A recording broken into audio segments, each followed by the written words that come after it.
Alrighty then. Good evening, listeners of the podcast. This is VGP with your hosts, Gunmetal Gladius and Lord Vulcan of Lord Vulcan Reviews. Yo. So, how's everyone doing on this fine Friday afternoon or evening, depending on your time zone preference?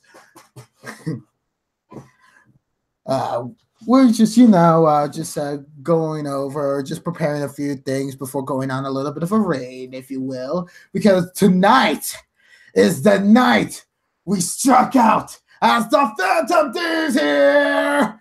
Oh! No, but seriously, we're not talking about... You never saw it coming!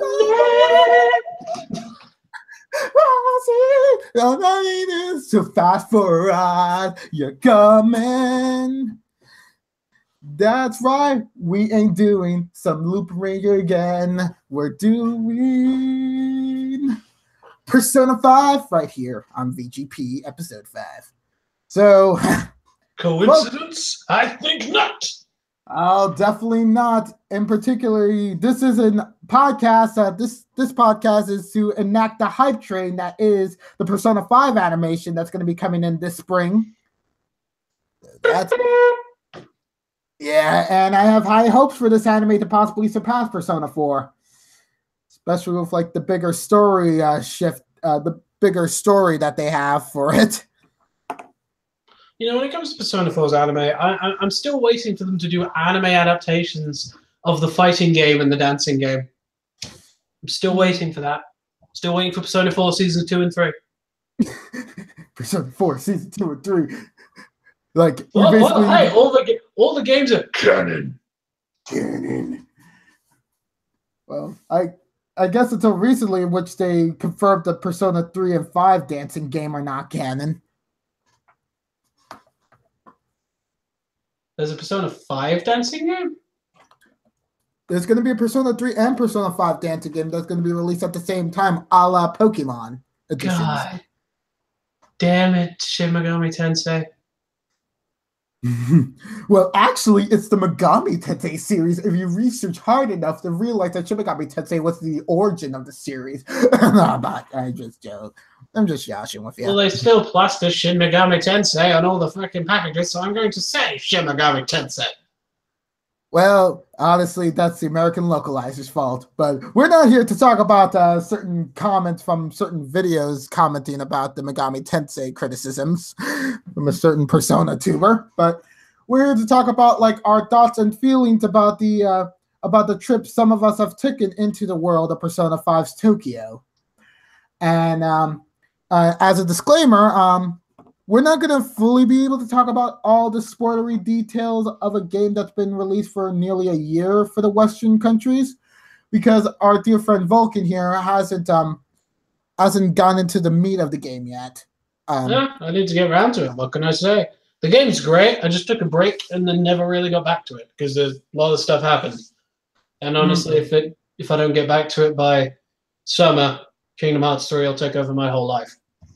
Yeah, the hype will essentially eat away at you as a tapeworm until it fully is able to encompasses all of your energy. One single thing.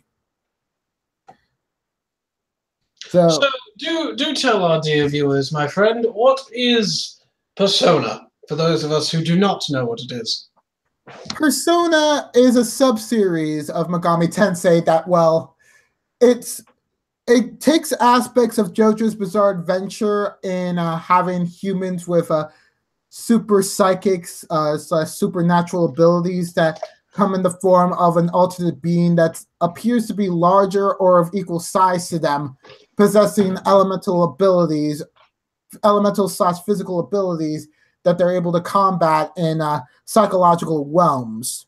So you could essentially say that Megami Tensei is the Japanese Stephen King. Yep. With young psychic children in the same country, in the same area, ultimately then fighting a supernatural entity or entities of unknown proportion. I wonder where that's happened before in a Stephen King book. Or in a Persona game. Yeah.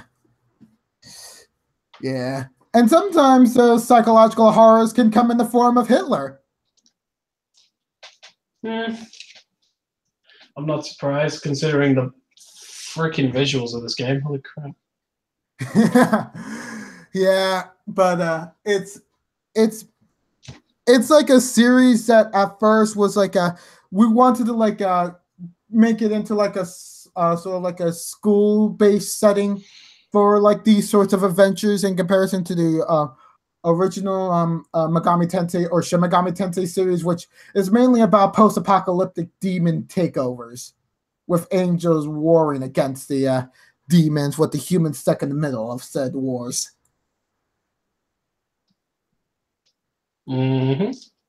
Yeah. Meanwhile, Persona decides to be like, let's keep this the Earth more like the current Earth right now, but have like these ending world bosses essentially subtly be influencing the masses as they're like going on their daily doldrums, just falling over for like a certain apathies or certain despairing truths or certain vices, as it were. Yeah, that sounds about right. Yeah. And all in all, like while there is some human antagonist element to it, it's not really like the strongest element, at least until we get into Persona 4, and then we get the biggest plot twist of the motherfucking century. Well, at least for me, since didn't really piece the clues together when I was watching the anime for the first time, and was running through my logic of Death Note, so I didn't expect that certain character archetype to be the actual killer. So yeah, but Persona 5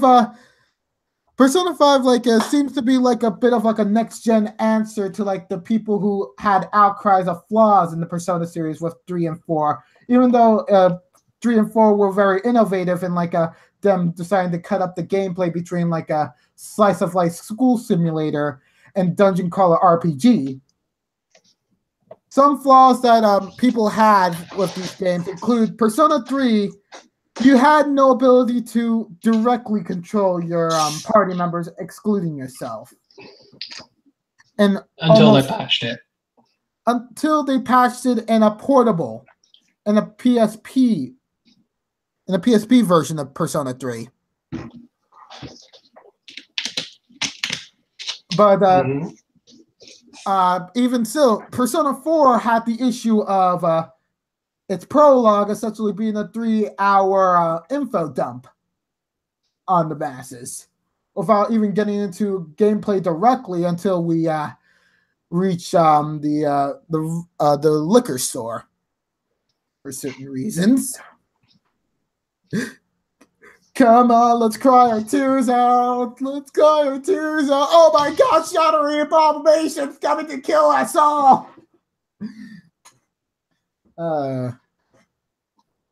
Such fun. But so what is the initial premise of Persona 5 then? Alrighty then. The initial premise for Persona 5 is you're a high school student who ends up with a record for assault. Le gasp. And as a result, you're booted out of your own hometown to go over to Tokyo for like a provisionary like juvenile high school. In which case, someone manages to leak information about your prior history, even though none of the students were supposed to know about your prior history. And you're now considered like the biggest black sheep of the entire century, due to the massive rumors going about saying like, watch out, that kid's a delinquent, he has a knife, he's gonna stab you and shank you, just like they do in prison, bitch. And you really have no one to connect to, unlike Persona 4, which is happy-go-lucky murder mystery! Hooray! Dude, Persona 4 is not completely happy-go-lucky murder mystery. Oh, no, I know. When we actually get into the mystery of it, it actually gets really fucking dark. Oh, yes. Don't even get me started on how dark Persona 3 is. The fact that they use gun replicas in order to summon their personas is one of the most controversial pieces of that game. Oh yeah, you know they have to shoot themselves in the head. Yeah. Or in a little kid's case, in the chest. I see the animations and I still see it as like the kid like shooting it like in the neck region, and it's like, what the fuck? Well, at least we get equal treatment by also having a dog be committing suicide in a sense. But it still isn't fun. Don't give us flashbacks to JoJo like issues about dogs, life. But yeah, like Persona 5 is very much like that gritty high schooler story of like, I really have no one to rely upon, and even get chewed out by by the person who's supposed to be like your best friend in this case, initially. The bro of the game, Ryuji Sakamoto. Yeah, Ryuji's cool. Ryuji is the combination of Kanji Tatsumi and like let's see, either Yosuke or Junpei. Which one he's more like? I would say Junpei. Yeah. Yes, it's Dude, like he's like the I'm gonna wreck you. Like, I'm gonna wreck you, but I'm an idiot for wrecking you because that's not what I was supposed to do. But I'm an idiot. But also then very intelligent at points, which makes some hilarious comedy. I love his character. I love Ryuji. Your argument's invalid. Yeah. My opinion is best. The internet has told me this. Yes. The internet is a complete echo chamber for the Lord of Volcanoes himself. But if not, it can just burn. It can just burn with my domain. Because it is my domain. But like Ryuji, when I was playing through the game fully, wasn't really falling in love with him as much as I did Yosuke from the Persona 4. Was sort of getting like the same feelings I had with Junpei in Persona 3, in which I outright disliked the guy from the get-go just based on his looks. And then it was like, oh, you're really going to have a hate boner against me, huh? Huh? Just because I'm the main character with the multiple personas, meanwhile you only have the one persona whose element was actually my initial persona, yet I managed to do it better than you. Yeah. Looking back at it now, it's like I didn't see the signs of how great of a character Junpei was going to be until Chidori came into the picture, but that's a whole nother story.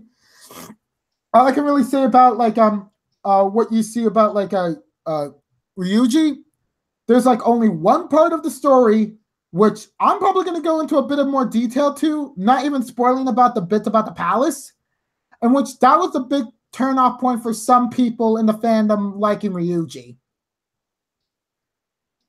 But then after looking over like the game multiple times, you get to see this type of character Ryuji is and how real of a person he is, and just appreciate what you got in this guy. Even if he's an idiot. Well, to be honest, when you go into a palace where these dudes in masks turn into literal penis puddles, or like flying angels, succubuses, angels again, or cat ladies, or like all this weird shit that's also highly sexualized sometimes, I'd be pretty freaking out too, and not in the right state of mind. I'm sorry, but if you walk up to a dude and then that dude turns into just a literal penis on the ground, you'd be like, what? Okay. Fuck.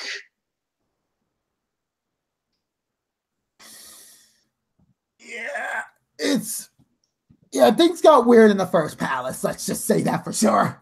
Things are weird in every fucking palace. Yeah, it's always weird in any palace. Okay, but consider like overall, Ryuji is a very much A character, an A like not a minus or even a plus, just like an A character overall. even though I much more favor like the intellectuals, that Ryuji is certainly like the type of guy that you could certainly like rally for or rally behind by with like his take charge attitude, and is like sort of like the biggest motivation behind the Phantom Thieves, really. And you'll learn to love him, the blonde thug. Blonde thug with Captain Kidd. Yeah, which I can't. However, Really... you won't fall in love with the icy samurai, dude. He's the worst character in the series.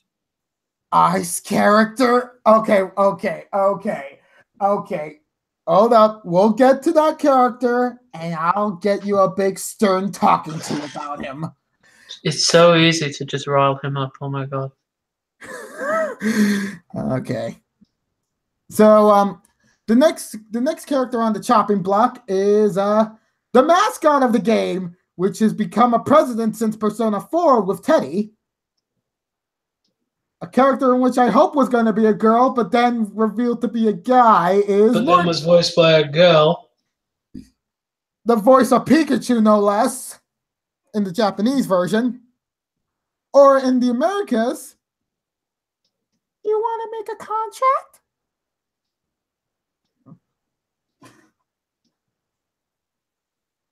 Would you trust the person who voices that abomination of a mascot?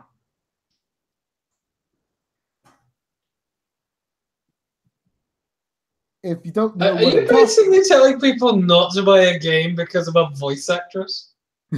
Voice? No. I was just saying, like, the choosing of a voice Don't actor. buy this game. Ryan Reynolds is in it. No. Don't watch Deadpool. Ryan Reynolds is in it. That's literally what you sound like. Oh my god! I was trying to say, it's like a. Would you trust someone who voices Kyubey in Madoka Magica for the mascot? Tell me. At first, yeah, and then I totally regret it when Kyubey is actually revealed to be quite a sadistic fuck. Yeah. Or spoilers for an anime that came out 20 years ago, but don't trust Kyubey. Never trust Kyubey. Even after Madoka fixes the whole universe, but whatever, I guess. Yeah. So like Morgana is the amnesiac for this game, just like Teddy was. Though in this case, it's like Morgana has vague recollections about like what he was. Like he keeps on declaring like he's a human and such. And for like his persona, essentially based on his personality, he decides to go flipping Zoro on us, and it's just like, mine. I want to play you so much. All of the personas in this game are based on literary characters from both Japanese and Western origins. Yep. Such as Captain Kidd, Zoro. Okay, I could see this. Robin Hood. It really does go fully Western. It was Robin Hood. You'll see them sooner or later. I thought you said you wasn't spoiling for me. God, no, I'm unsubscribing. I'm leaving a dislike, and I'm gonna like hate comment everything you produce now, because that's what people do when they're annoyed with you. Yo, my livelihood. So just stop watching you. No, they just hate bam you. Right. Anyway, continue. Okay, but it's like all these like personas. They're very characterized. They're very distinctly designed, and they go for some really wacky designs, going even more into like JoJo-esque designs in which they don't even look completely human. Like, there's literally a persona in which they don't have a head. They just only have a mask that represents their eyes. Crazy. Yeah, there's like literally. Oh, that's actually a really good example, because spoiler warning: Persona 4 was based off JoJo's Bizarre Adventure. Diamond is unbreakable in this case. So ultimately, if you watch JoJo's Bizarre Adventure, you've got a general idea on how personas work. Except Yeah. not. Except But not. Mm-hmm. But with JoJo, you can expect some pretty wacky designs and weird stuff. With Persona, you can tell someone was really high. Like, really high when they designed these. Again, a puddle in the shape of a penis. A three-dimensional penis puddle. Oh, just wait until that puddle reveals more of itself in the later dungeons. I think the whiteness on the top of its tip was enough for me to see. Thank you very much. This game meant for kids, people. Persona 4 maybe. Persona 4 maybe. Persona 5. It's more for the teens. Oh, it's definitely for the teens, especially with complex issues such as neglect, abuse, people abusing their power, and even suicide. And it's not even used for a main game mechanic, but in the real world. A family game. Yeah. I see that Matt too is nothing tells you like nothing brings you together like a family, like jumping off a building. Well, actually, no, don't do that. That's not good. That's not a good idea. And don't tell people I told you to do it because I didn't. Yeah. Yep. Reality was rewritten there. So as Matu mentioned in the comment section, which hi, by the way, Matu, these literary figures are, some of them have some reality to them. Like Captain Kidd was a real figure.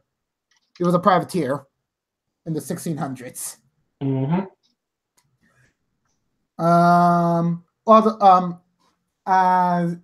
But then like and then also Queen with her Joanna, which is somewhat fictional but also somewhat realistic, is the one female pope, Joanna.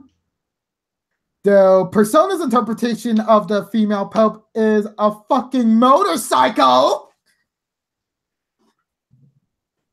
Don't fuck with the new Pope-mobile. The new Pope-mobile. A motorcycle with a woman's face in the frame. Imagine RC from Transformers Prime, but having a human face to her motorcycle. Okay, no, that's a really bad comparison. Okay. Imagine Ghost Rider, except Ghost Rider, instead of having tires of pure flame, has an entire front bonnet dedicated to the face of the Pope. Oh, there is a Ghost Rider persona, by the way. I'm not surprised. His name is Hellbiker. I wonder where they got the idea from. Yeah, that motorcycle is also based off of a Part 8 stand in JoJo, Born This Way, for Joanna. As much as I would love to keep asking about it, I think we need to stick away from JoJo's Bizarre Adventure because we're not here to talk about that. Yeah.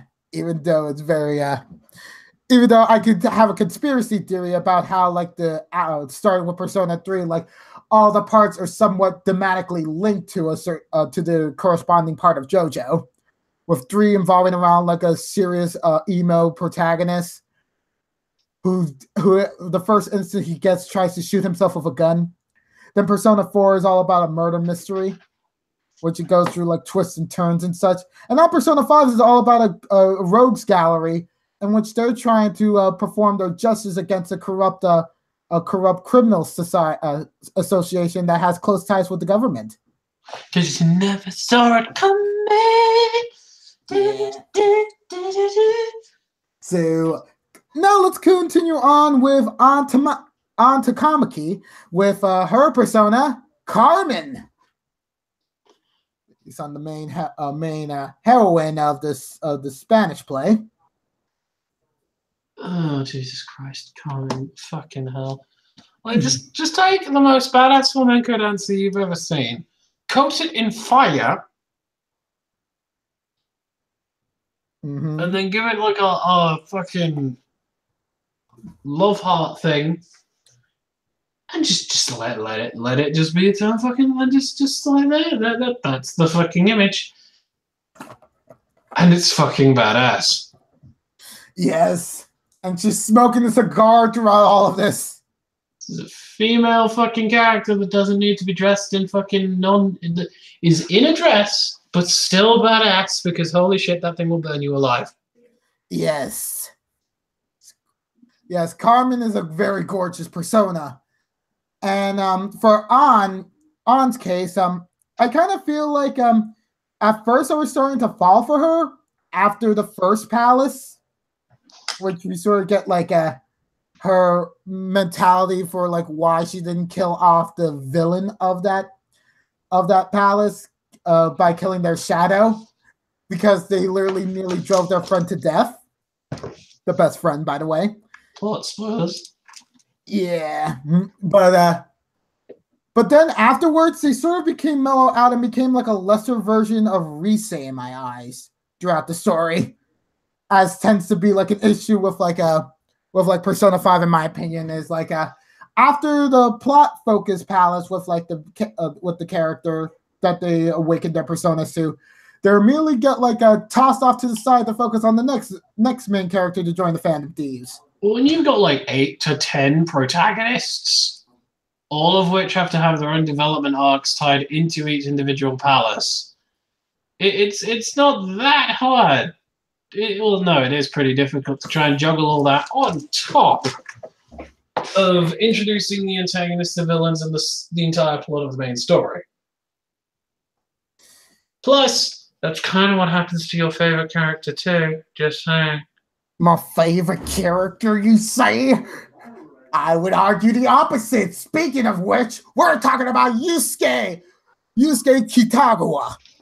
The most replaceable character you can have in your party. Most replaceable character? Okay. I can understand because he's the Sukukaja guy. And he's also the ice guy. But still, and also the physical attack guy, which is exactly what Ryuji is. Okay. Well, for like a Yusuke, he's sort of like a dapper guy who's the only one out of the like one of 2 characters in the Phantom Thieves. Well, okay. Your argument's doing a really great start here. Okay. He's the only one. No, wait. He's one of 2 characters that come from a different high school, which I can respect the fact that they went with like him being like a very distant away character whose initial personality is very cold to the touch. Like him being like an artist facing an artist block. And when he comes across it's like, you're the muse I need for my masterpiece. I need to get you nude and paint you as my new Mona Lisa.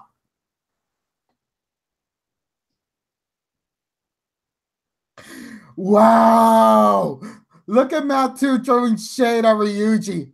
Yusuke isn't the most replaceable. Ryuji could be replaced by Yusuke and no one would notice. Yeah, but you could do the exact same thing with Yusuke. That argument, it goes both ways.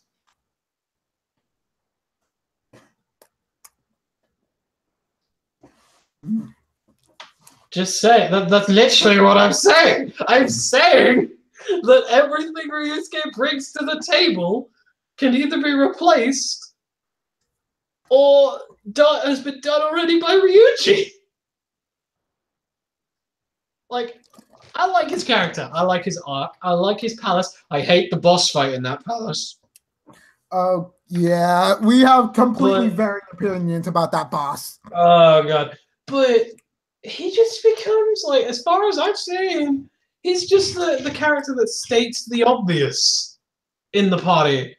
And just, like, this loyal character who's great. But I just love watching characters like Ryuji, just, like, who are loyal and great, and then kind of fuck up because they're idiots. Because, oh my God. Spoiler warning, guys, these guys aren't trained thieves, they're kids. Vulcan? There was a bit of confusion. He meant Yosuke from Persona 4. Curse you, Yusuke names! That's the other thing. Persona likes to reuse a lot of stuff that it's done before. As attempted by a group of Japanese children that find a supernatural power, and hold on, let me just get. And the protagonist is a student that's got something unique about him for a certain reason. Persona 3, he was an isolated child who ultimately just didn't attach to anybody. Persona 4, he was moved to a new town, so he didn't know anybody. Persona 5, he was moved to a new town, so he didn't know anybody and had a criminal record. Buy Persona now! Oh, it's yeah. a totally unique experience. Or even look at the original Persona 1 protagonist. Just a random high school student who just got into an occult ritual summoning. Original content! The only original characters you could say for protagonists are both protagonists from the duology of Persona 2, which one is an adult photographer. I swear to God, if Persona 5 ends with you fighting a souped-up traitory character that you thought was really interesting and tied to law enforcement, only for him to not be the final boss, and the final boss be some super fucked-up demon thing, only for that not to be the final boss, and then there's the super secret boss, which is actually a god. I will actually be really annoyed. Because it's literally Persona 4 with a thief gimmick, copy and pasted. I will be very annoyed. There's a difference between tradition and just copy and pasting. Oh God. I'm not going to say anything. That tells me everything. I swear to God, if the traitor is a dude connected to law enforcement, oh my God. I gotta say though, I like the detective guy. I don't trust him because he's a detective, but I like the detective kid. He's pretty cool. Yeah. Okay. But like aside from like his sharp dress sense, I also believe like his social link is like one of the more well-developed ones in Persona 5, since they don't go out of their way to go for full character development in these social links. Instead, they kind of go with like most of them being like partly involving with like other characters that have little to no relevance to the plot. Oh God, it's so building his social link is like the most awkward thing ever, because it's like, I've painted this. How does it look? And you're just like, oh God, how do I say this? And you only get 3 options, and like 2 of them sound really harsh, and one of them sounds worse. And it's like, what do I pick here? How do I define this? Not in my vision, but his vision.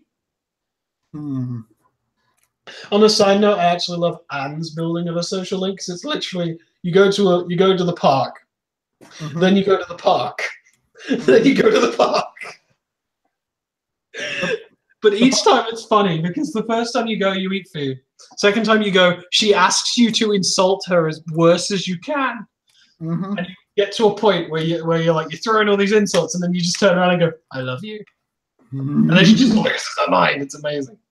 I love Anne's. I love building Anne's social link. Yusuke is so annoying.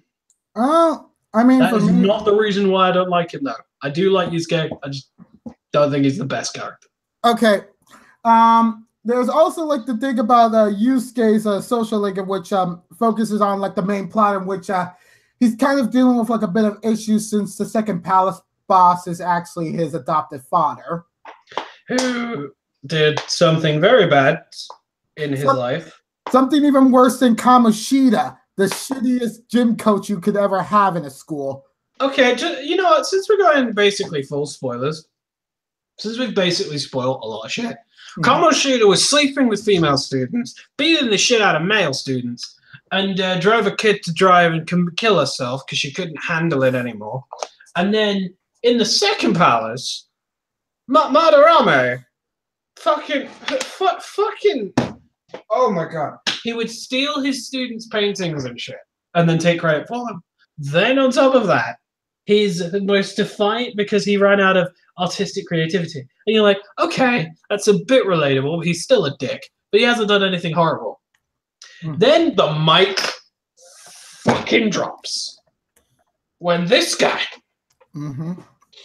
this fucking guy, had no artistic creativity, and his defining art piece is one he stole from Yusuke's mother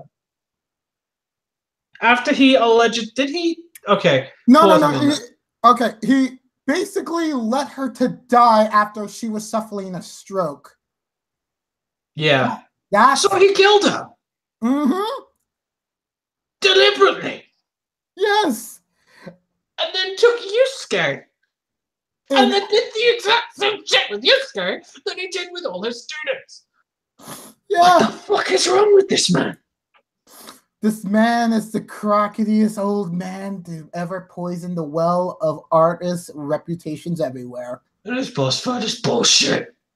This boss fight was easy in my eyes. Like, seriously, that's like the world of difference when it comes to this boss fight. There's no defined progression with it.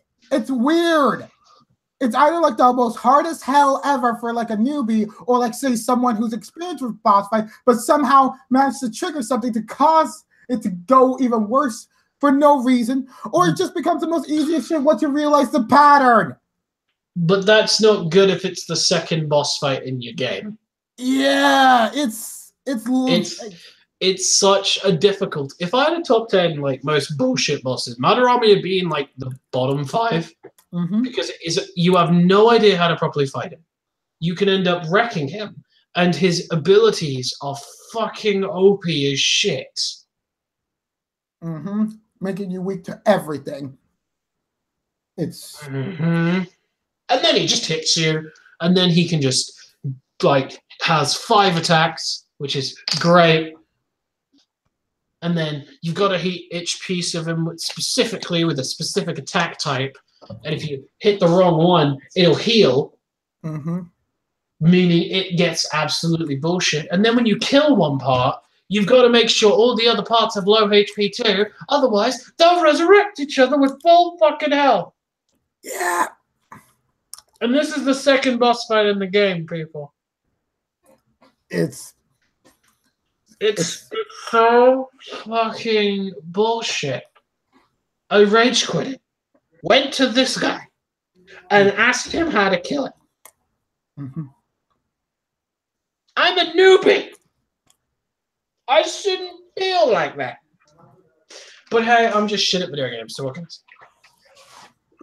say? This fucking boss fight. Oh, by the way, good evening, Pristine. Hey, Pristine. Yeah, but Matt, too, you're playing on the easiest difficulty. That's the story-only option. Oh, wait, no. Yeah, that's the thing. Are you playing easy, or are you playing story mode? Yeah, a.k.a. safety.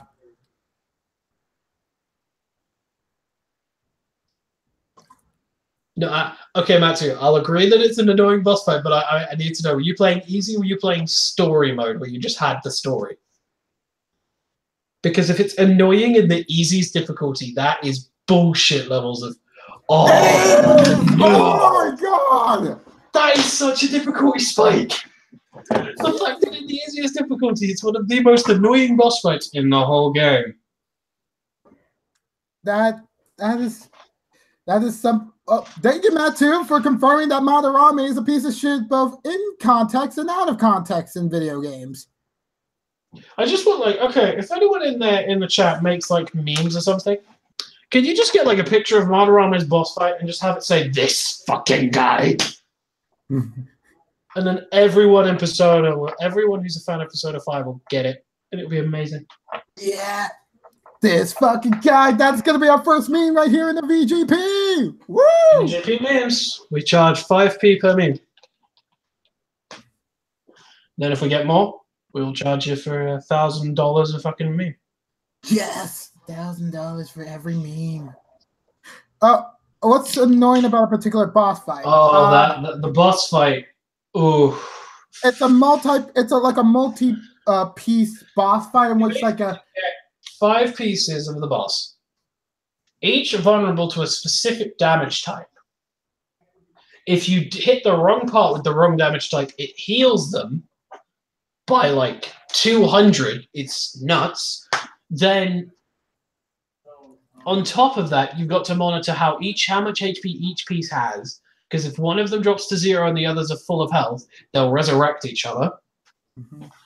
On top of that, that's not even if you kill all 5 parts at the end of the boss. Because then the boss takes its true form, and then you beat the shit out of an old man till he turns back into these 5 parts, and it all happens again. And then he has the ultimate power of nullifying all of your resistances and weaknesses, making you weak to everything, and has 5 consecutive attacks, one after the other, which can always target the same person, which is really annoying. That's what's annoying about that boss fight. Yeah.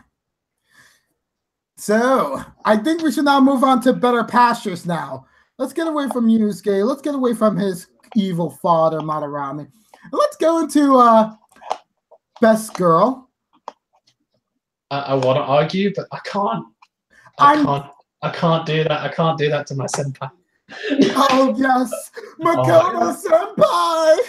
She is so good. Oh my God. I just fell in love with her. Like as soon as like they kept on highlighting her, even at the beginning of the game, in which like you saw her at the library during like the first palace, and then like in the second palace, like the aftermath of it, like she was getting assigned by Principal Kobayakawa to like go like investigate on like any leads about the Phantom Thieves, since they originated from his academy, essentially. So, and then just, I love everything they did about showcasing her mentality, showcasing everything that was going on in her shitty life, showcasing like her terrible life with like her older sister, and just make her like the most sympathetic elitist president ever. It's just like, you're everything I wanted to be in real life. Oh my fucking God, yes! Principal Kingpin! Fucking, yeah, I didn't notice that. Fucking Wilson Fisk as the fucking principal. That's amazing. Matt too. Newfound respect, man. Oh my God. Oh my God. Okay. Oh, but she's Best Girl. Like, honestly, she's so, like, sassy and like, oh, okay, so this is how it's going to be. All right, let's just fucking do this. Just fucking do this. And she just, like, discovers the identity of all of the protagonists in the shortest amount of time I've ever seen. It's like, how did you find out? Oh, I just recorded Ryuji shouting it, and that's why I love Ryuji. He fucks up so much, and it does annoy the plot. I will admit it is very annoying for the plot, but it is amazing in hindsight because you're like, God fucking damn it, I love this guy. Don't ever stop being an idiot. Don't ever stop being such an idiot and so impulsive because it's amazing to watch. That was the opposite. That was the opposite of my reaction when that came up. I was like, Ryuji, you fucked us all up. We're literally dead. Oh my God! I take it this character is y'all's waifu of the game. Lol. Oh my God, proceed. Oh, Pristine, like, not my waifu. I wouldn't say she's my waifu of this game because I haven't completed the game, so there may be a waifu coming down the road. But don't fuck with this girl. Seriously, don't fuck with that entrance. My God. It's like, imagine like the most prim and proper girl possible who was like just trying to be nice, just trying to play diplomatically, but then she's about to be sold for solicitation by a fly mob boss. And she's like, I'm done playing nice. And then, like, do these awakenings, which, by the way, are the most gruesome, even more than the Persona 3 one in which they shoot their heads, in which, like, Masks are physically attached to their skin, and the way to awaken is by visibly ripping off the mask from your skin. It's like ripping off your face. That's how they insinuate. Face Mask. Oh, for God's sake. Oh, God. But, like, she's just like, I'm done. Boom! Persona is a fucking motorcycle, and she controls an element which is, my fucking God, why is this an element in a game? She controls fucking radiation. Yes! She could go nuclear on you. Mm-hmm. And, like, fuck me, she's so fucking powerful as well. Oh my God. Oh, okay. I need to talk about Makoto here for a second. She is the best party member, by none. She is the Rakukaja user. She is the Rakukaja user. She has defense. She's also the secondary healer of the game, aside from Morgana, which, by the way, we didn't really speak much about Morgana. Morgana is the primary healer of the game and also the win user, just like Yukari and Yosuke from Persona's past. Though I kind of like Morgana a bit more because he uses luck with Lucky Punch, which is one of my favorite moves of all time. Yeah, I would like if it hit. That's silence. I would like if it hit. Wow, okay. I guess I'm more lucky with Morgana, and that's why Morgana stick with my party until the end. Morgana's sticking with my party because Morgana's best healer. Okay. I'm glad you're still doing that.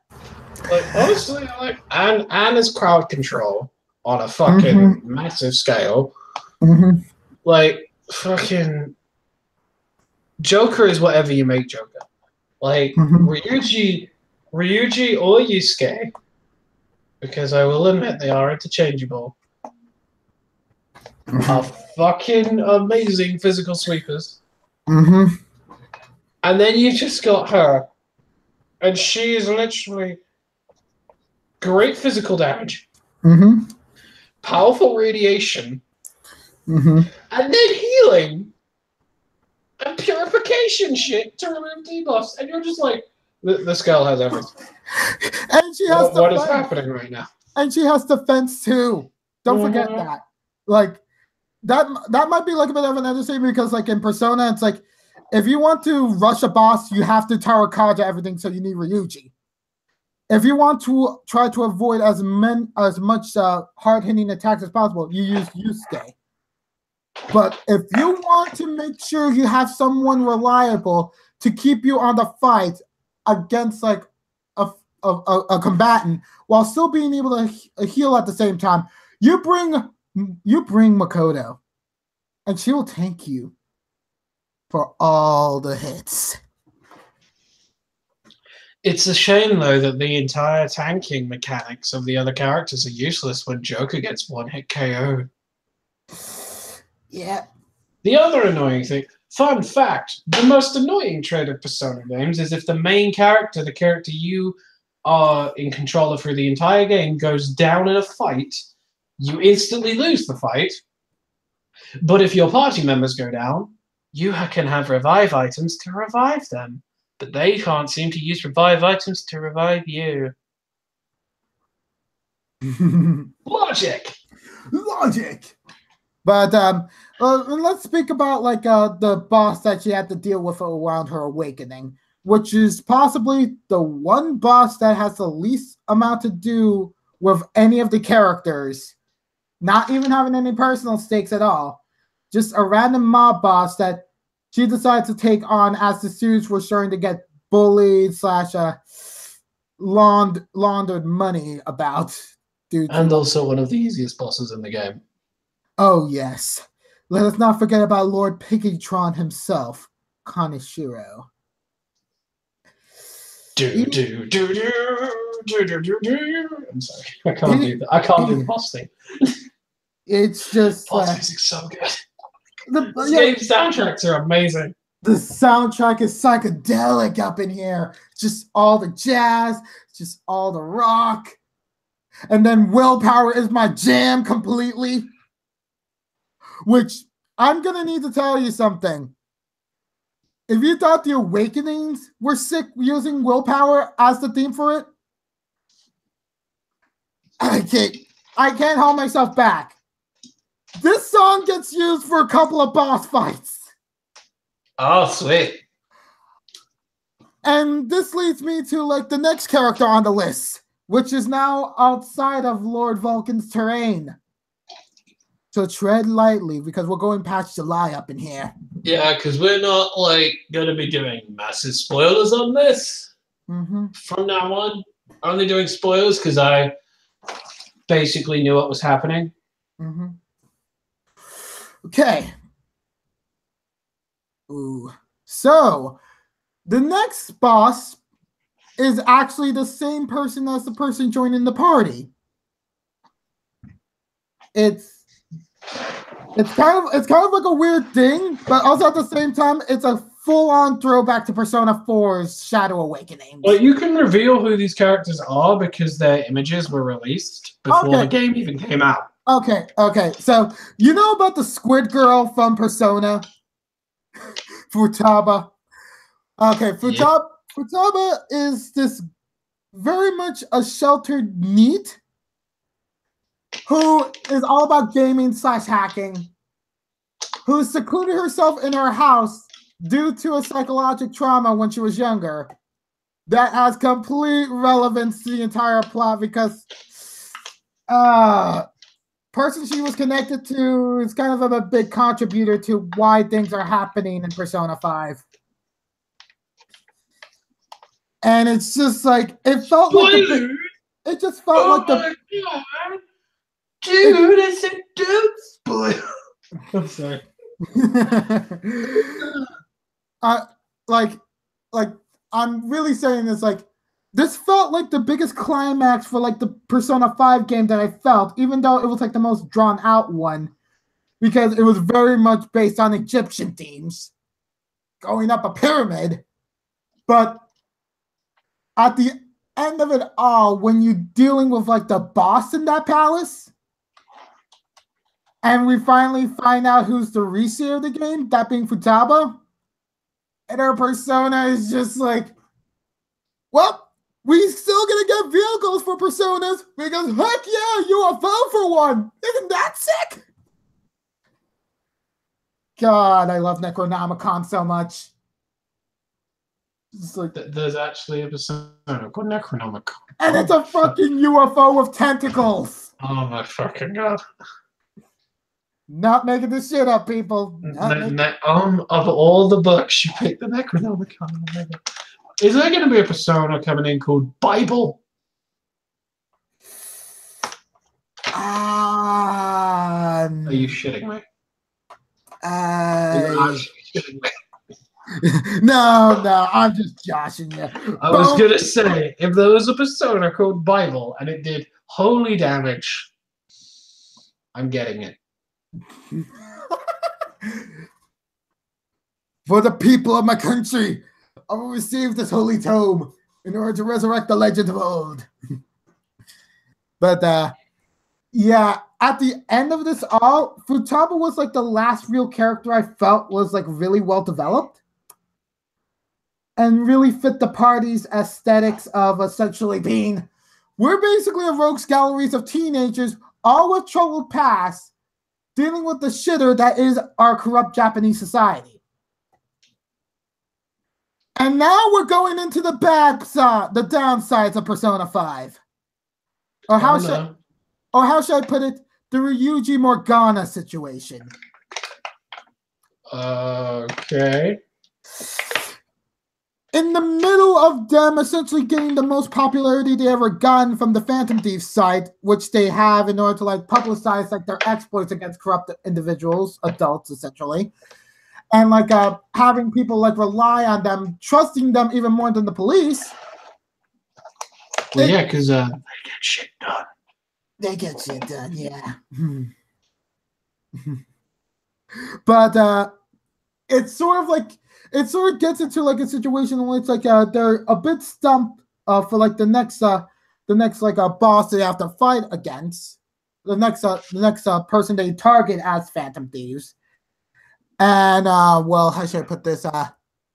Morgana has been building up some self-confidence issues, and that hasn't really been helped by the fact that they got a full-on replacement for his analytical skills in the form of Futaba, who becomes the de facto analysis for the Phantom Thieves, which just leaves Morgana as like, I don't have any point in like being in this team, right? Like, and it kind of cripples like their ego and like their pride, essentially, of like what's the point of me like being in this team of like vagabonds if I'm not going to be able to contribute anything at all? I'm just going to be the wheels for them.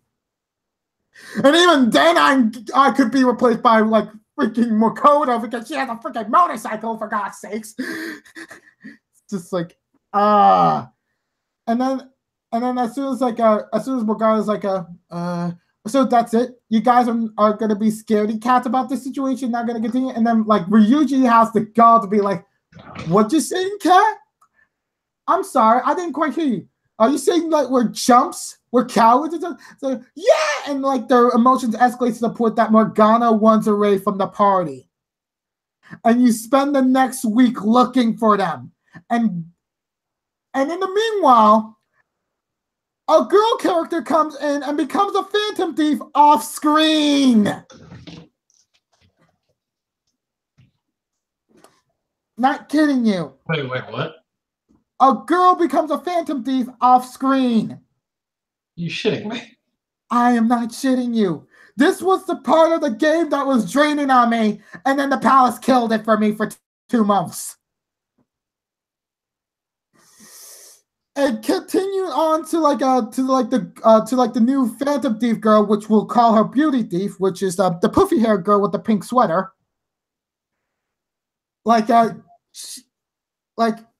She's basically like the person whose element is psychotic attacks, the counterpart to Makoto's nuclear strikes. And okay.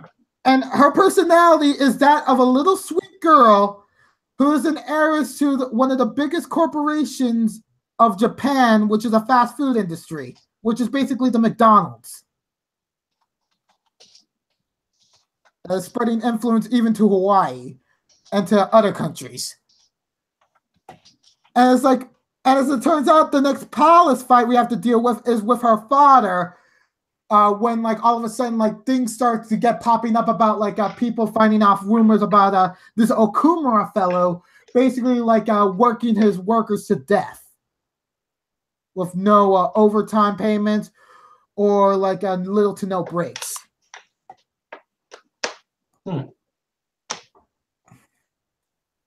And like once like they finally like get into like the palace essentially proper, and after like finding out about like Beauty Thief Haru's situation, like her troubling circumstances in which she's going to be sold off to like a person for political power within a year or so, just so that her father can move on from the food industry to politics.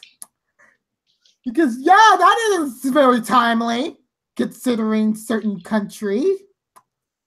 Hint, hint, mine. It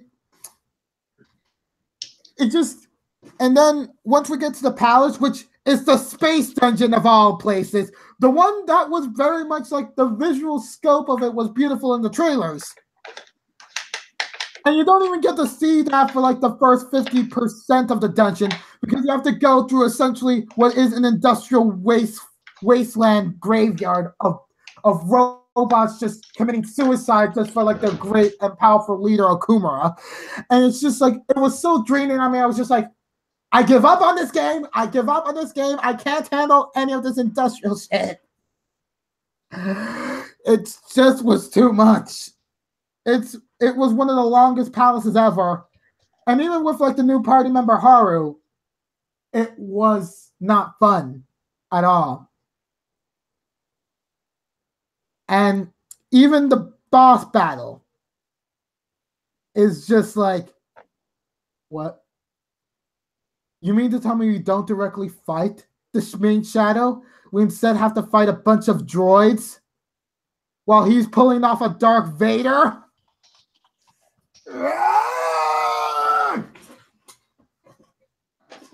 Oh, much. People say Kaneshiro is the worst palace boss in a lot of Persona fandoms, in a lot of Persona like discussions. It's Okuma's who's the worst. He just sucks any life out of anything interesting when it comes to his portion of the game. You don't even like, and it's even worse that this is the part of the game in which shit hits the fan.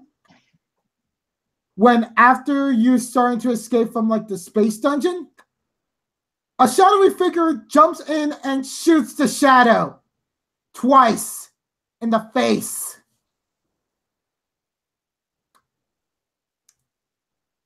Effectively killing off Haru's father. So yeah. Overall, fuck the space dungeon. Fuck everything that I have to do with. I wish Haru was a better character, like that had like a bit of the Makoto treatment instead of like just being like, you're just someone from the school who was barely even focused on, whose only main hint at the beginning was a garden. We're reaching the hour mark. Yeah. We've passed it. Wow, we did. Dang. Didn't feel like time was flying by until just now. So, yeah, aside from that, it's just like the casino, and then, the super spoiler stuff, in which I'm not even going to get into. Just overall, like, the main 7 Phantom Thieves, as they were, was like one of my favorite teams ever. Because I felt like there wasn't really like anyone that was out of place until the space dungeon. But the way that the plot progressed after the space dungeon, my God, it put Persona 4 and 3 to shame. It got back its fire and even more some. Including possibly my favorite final boss of any of these Persona games. Which is a character that we're actually familiar with for once. So yeah. Unless you were Japanese and knew about like Izanami. But yeah. But yeah, that overall. Okay, as much as I love to hate it, we better not keep going because you're just going to spoil the whole game for me at this rate. Yeah, I'm not good. I kind of stopped myself at the space dungeon because I really wanted to vent about it. It really is the worst part. Though hopefully you might have a different opinion. I hope you do. I hope you find fun. Please. I hope you don't fall into despair like I did.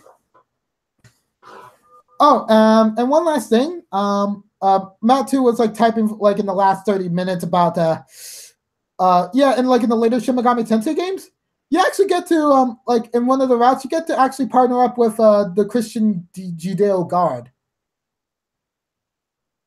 Cool. Yeah, after defeating Satan. Yeah. And like in the way to pronounce his name is like YHVH or Wahya. That's something interesting. You got anything else you want to put into the table? Like anything that's like your favorite from like a gameplay, social links, or like Ryuji is best character than Yusuke. Peace out, bye. And with that, yeah. Thank you, Matt, too. And I think with that, that's our cue to sign off. Thank you for listening to us banter and vent about Persona 5. And it's a good game that I strongly recommend as one of the most innovative JRPGs of our decade. And we hope that future RPGs take cues from Persona 5 and make turn-based RPGs popular again. Because right now, even Pokemon's not doing so well right now. Even though it's still popular in the pop culture sense. Like, the games have been losing steam for me. And I just hope they get better once they go onto the Switch. and such. So with that, this has been Gunmetal Gladius. And Lord Vulcan. And we're here to tell you, ciao.